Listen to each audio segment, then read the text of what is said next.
I think I'm cooking with gas. All right, as we once said. All right.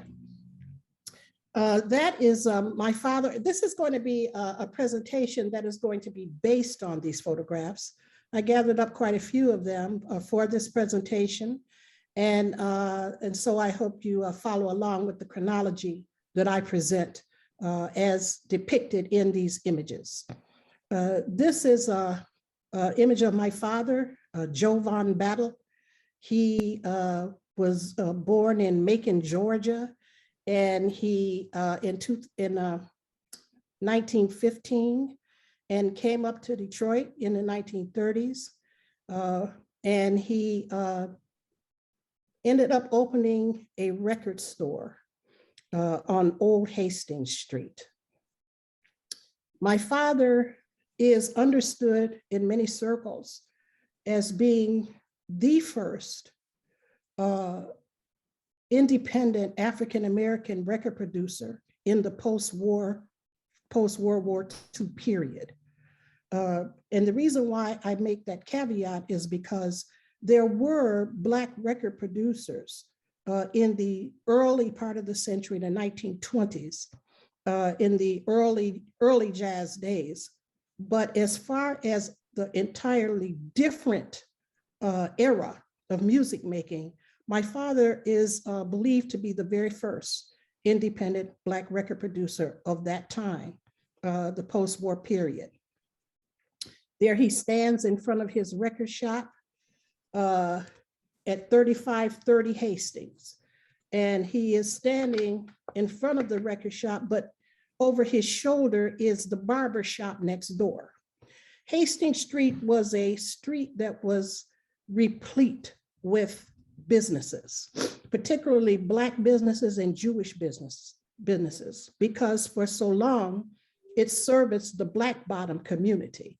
And the Black Bottom community was segregated, and as such, it was really impossible for people to shop or do business or conduct any kind of trade really outside of their neighborhoods and to which they were relegated. And so Black Bottom was really the first stopping point for many Blacks as they came to the city.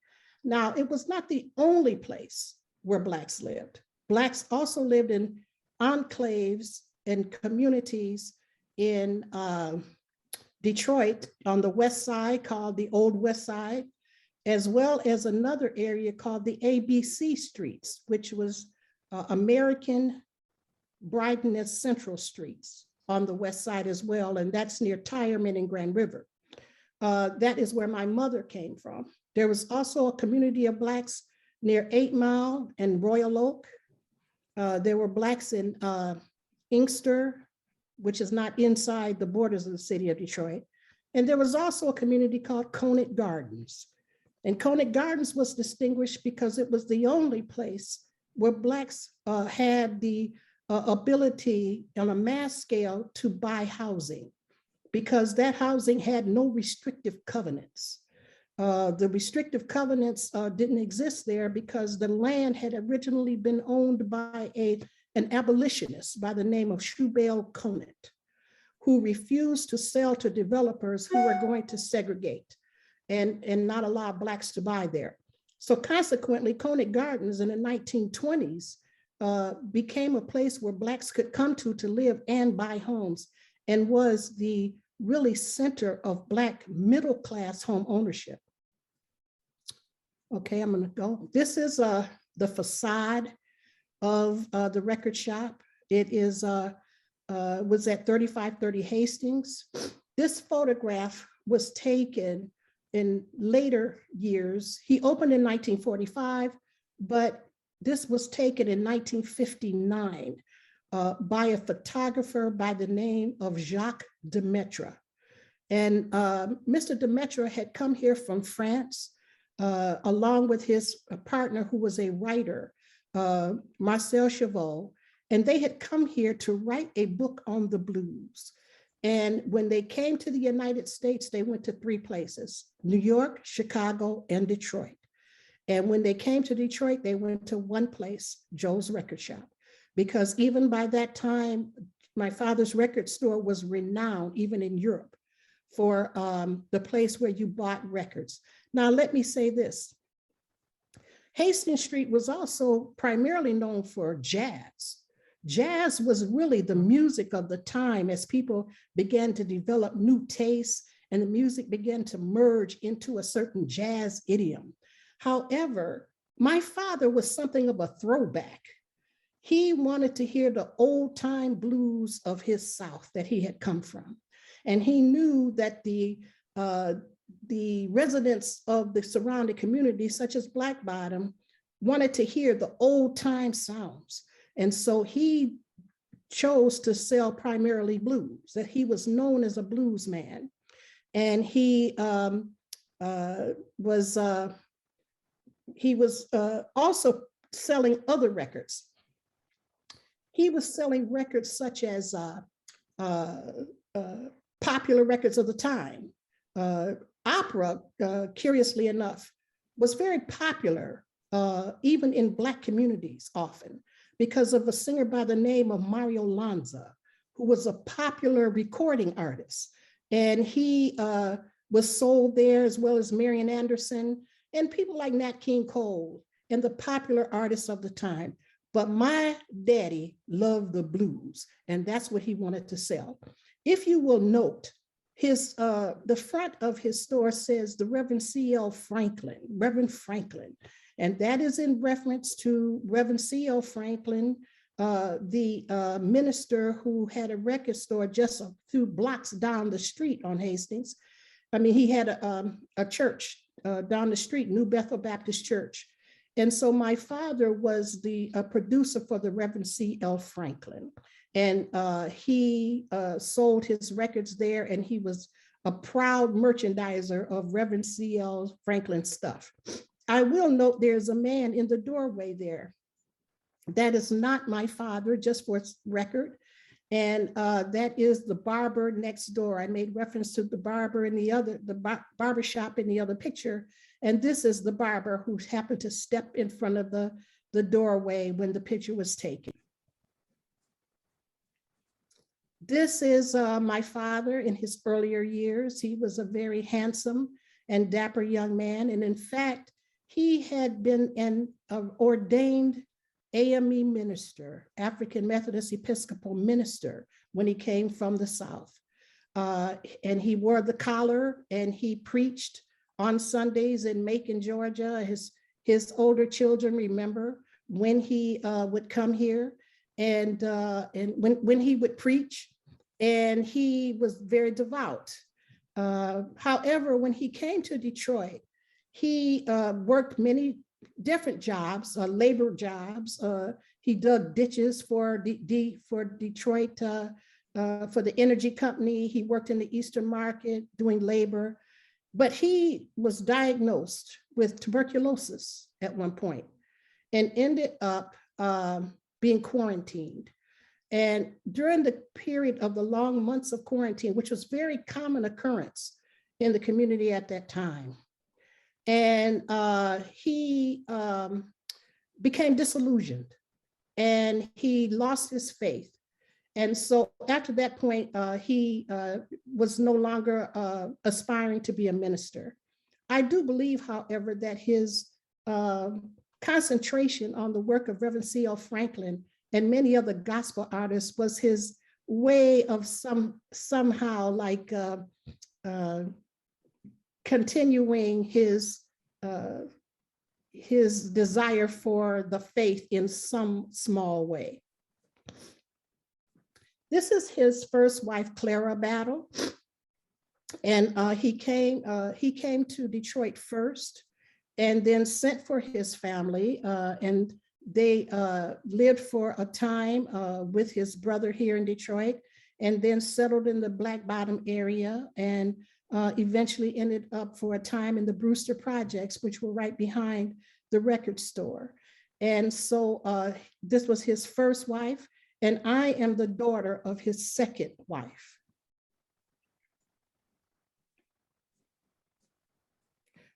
This is a postcard that my dad had taken and sent throughout the country, apparently, because it crops up here and there. Various record collectors find it, and all over the country. And this postcard is just a photograph of him in his early days of the shop, about 1945. And he's advertising his store. As you can see at the bottom, there is Mario Lanzo in the center and Marian Anderson in the foreground. They are being advertised there. He started out with about $18 worth of records. He sold $18 on his first day in the record store. He had been looking for an opportunity after the war. He had been working as a laborer after he had been diagnosed with the tuberculosis. Before World War II, he was therefore not eligible to fight in the war because he had been diagnosed with tuberculosis and had been in quarantine for a very long time. However, he was released from quarantine when it was determined that he didn't even have tuberculosis. He had pleurisy. And this was very difficult for him because he had lost a great deal. It had been very difficult to keep his family together and home and that. But he was very discouraged, but ended up working in the factories during the war. He worked in the Briggs plant and another plant, and he would go from one plant to the other in 8-hour shifts. He would work 8 hours in one plant and 8 hours in another. This was highly common in those days of the war. There was such a labor shortage that all the companies were looking for laborers, and there was such a desire to work that the Blacks that were coming up from the South readily agreed to work double shifts in plants. And so he worked, and then after the war was over, he was laid off. And he was so despondent about this. He determined, I will never work for another man. And so he decided he would go into business for himself. He didn't know what to do though. He just thought about what he would want to sell. And he determined that, well, music sold. And particularly in the period just after the war, when vinyl production had begun again, because there had been rationing of vinyl and virtually very few records that were produced, relatively speaking. And so he decided that the new thing that was going to be of popularity were going to be records, and he was going to sell records. And he walked up Hastings Street and he found the store at 3530 Hastings. And he knocked on the door, or he met the woman who was moving out of the store, which was a Jewish woman who owned a store there. And between the two of them, they made arrangements to have him move into this little shop. And he ended up here where you see in this photograph. He later on, to his left, knocked out that back wall back there and created a recording studio. He started out he didn't have any records to sell. So he went, on the first day, he went to his kid's house, to his home, and he took all the kids' records and all of his records and just brought them over to the record shop. And those kids, they're old people now. They're all in their 80s. And they all remember to this day that Daddy came and got all of our records and brought them to the record shop and sold them. And he made $18. And then within about a year of it, he had made quite a bit more money. This is one of the first records that he produced after he began recording. He opened in 1945 and he began recording in about 1947. And this is one of the first, if not the first, of the records that he recorded. It is a kind of poetic work, a very raucous kind of toast, as they used to call them back in the day, by the Detroit Count, a gentleman who used to rhyme up and down the streets. And so he made this record. It is a very iconic Detroit record. The very fanciful label here was done by a Detroit scholar by the name of Jan Desjardins, who was also an artist in those days. So he began to record in about 1947. And here we have John Lee Hooker, who was, his picture was taken here. Now this is way further in 1959 when Jacques Demetre came from France, but I inserted it here just to illustrate that Hooker was one of the early people that he recorded. He did not record Hooker in his space most of the time. He took him over to United Sound before he had his own studio. I will note here, this is on the, near the corner of Mack and Hastings. Behind him is Mack Avenue. Way back in the background is the spiral of St. Josaphat, which is still there. Right here, the little boy on the edge is my little brother. That is usually cropped out of the picture. This is an iconic photo of Hooker. It appears on his album covers and it's just known around the world, but it's cropped. And I was blessed to have the people who are in charge of Mr. Demetre's work. And Mr. Demetre is still alive. And he took this in 1959. But they gave me the photos, and this picture of my little brother is in this uncropped version. Of course, my little brother is not little anymore. He's in his 60s like me. So this is a picture of Reverend C.L. Franklin and my father. It's my father on the left and Franklin on the right. They're going over perhaps some kind of musical things. And those are different album covers on the wall of Reverend Franklin. After he had been working, he began recording Reverend Franklin in 1953. And because of that association with Franklin, of course, he began to learn of his amazing daughter who was in the choir. And her name was Aretha. And he began to record Aretha. My father would go to church and record Reverend C.L. Franklin. And over the years, then he began to record Aretha. She was 14 years old and had the most extraordinary voice. And he was the very first to record her. And she appeared in her, he recorded her very first gospel albums and her first gospel records. And Never Grow Old was a major hit for her in those days, in those limited Black church circles. He recorded all of the sermons and songs of the Reverend C.L. Franklin, over 100 of them, even if they appear on other labels such as Chess and Checker. My father recorded all of them. This is my mother. My mother was standing at the bus stop one day with a couple of her four sisters. She came from a family of 5 very beautiful sisters from the West Side, and they went to church around the corner at Zion Congregational Church of God in Christ, which is on Mack Avenue, just east of Hastings.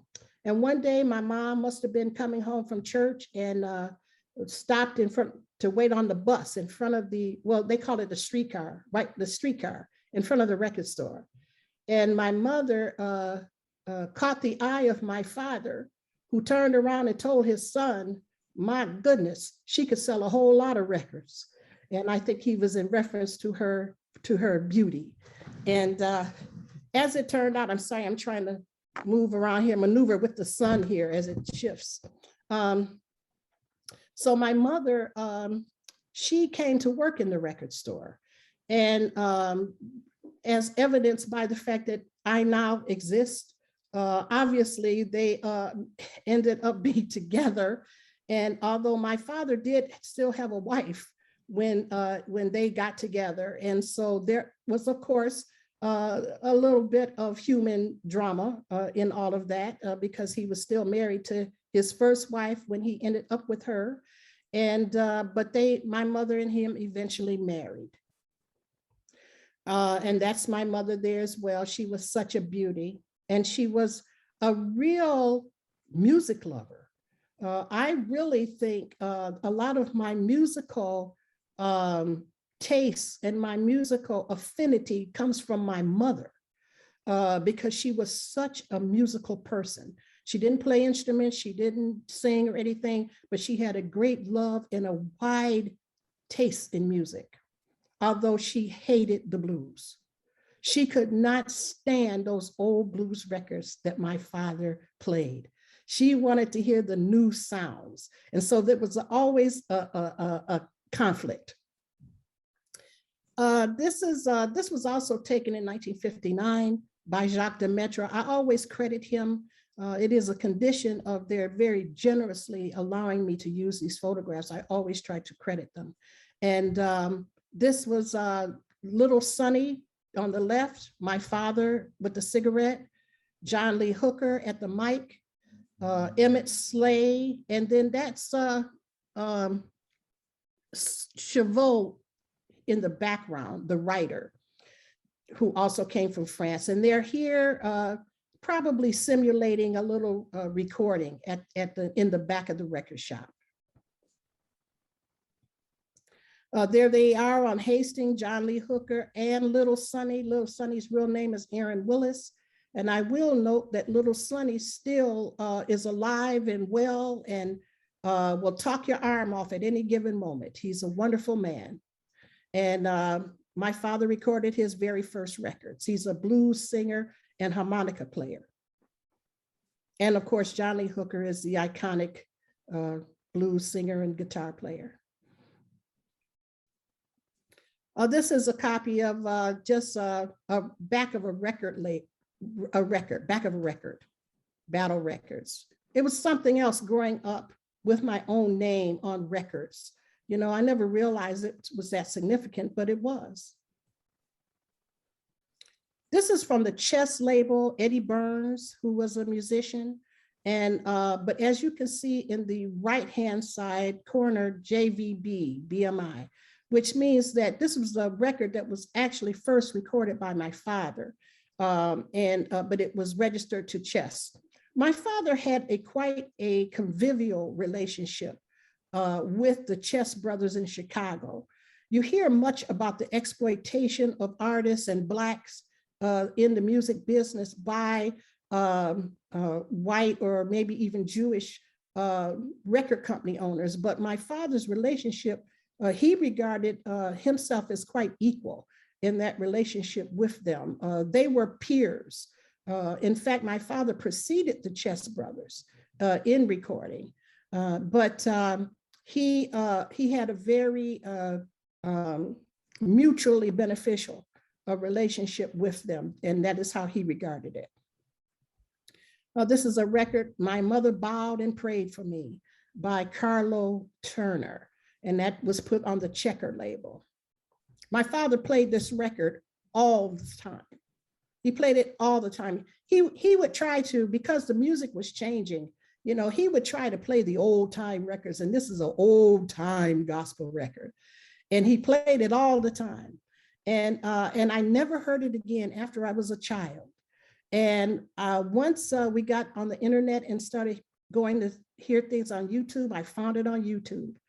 And I knew every single note and letter of that song. And I was just amazed after probably 60 years.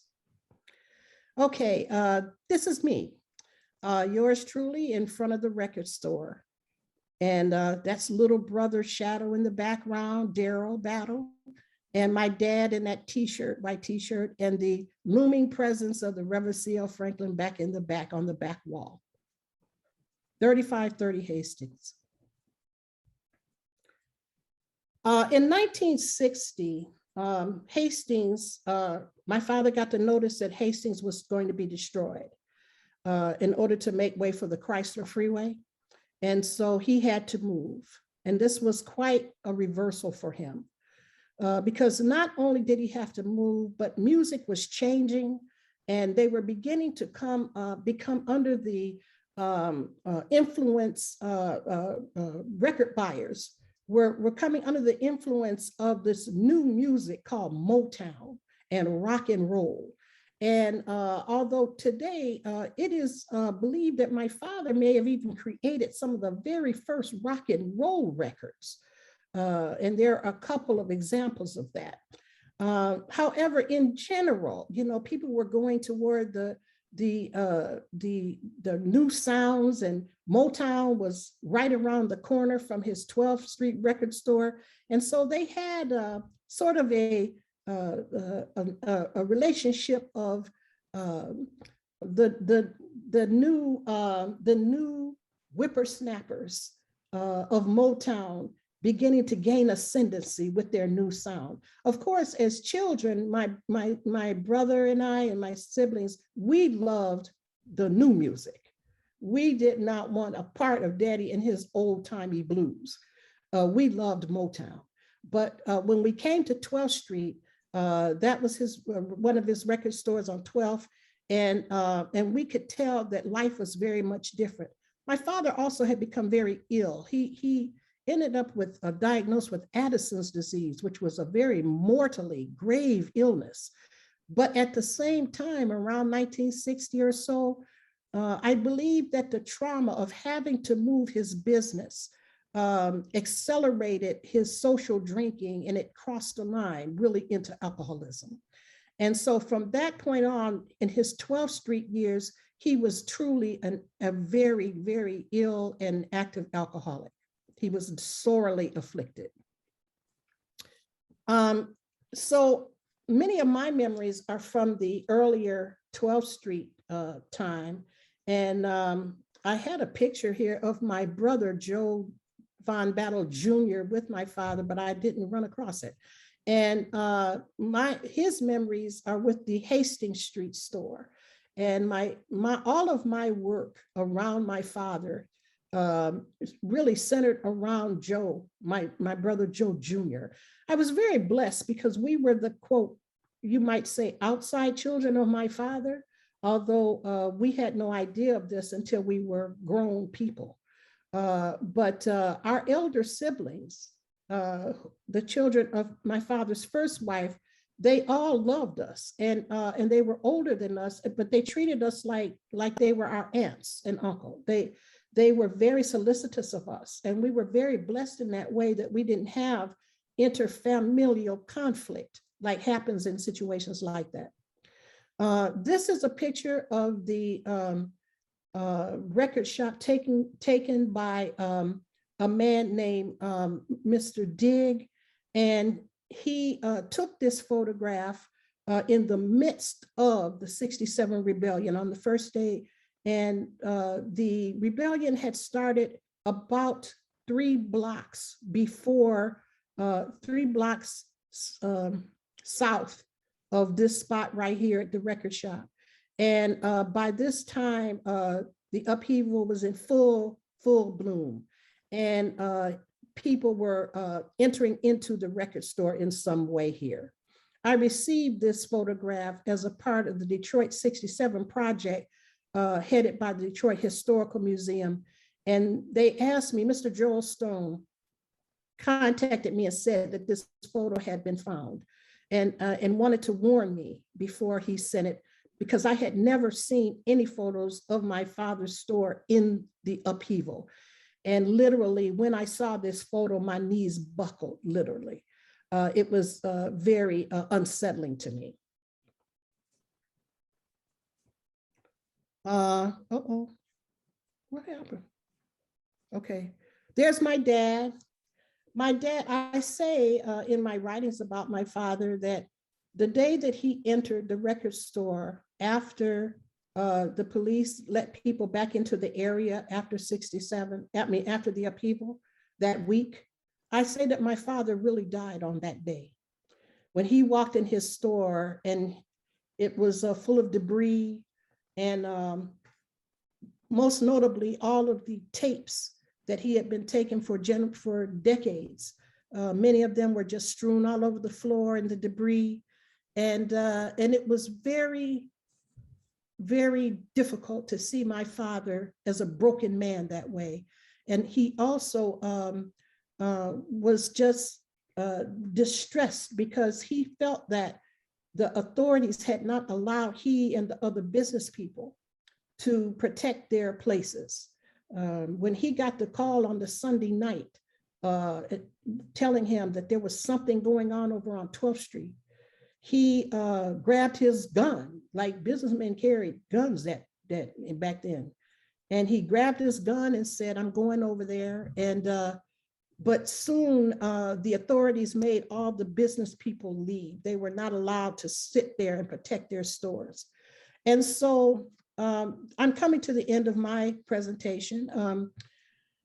My father, after those days in '67, he literally proceeded to drink himself to death.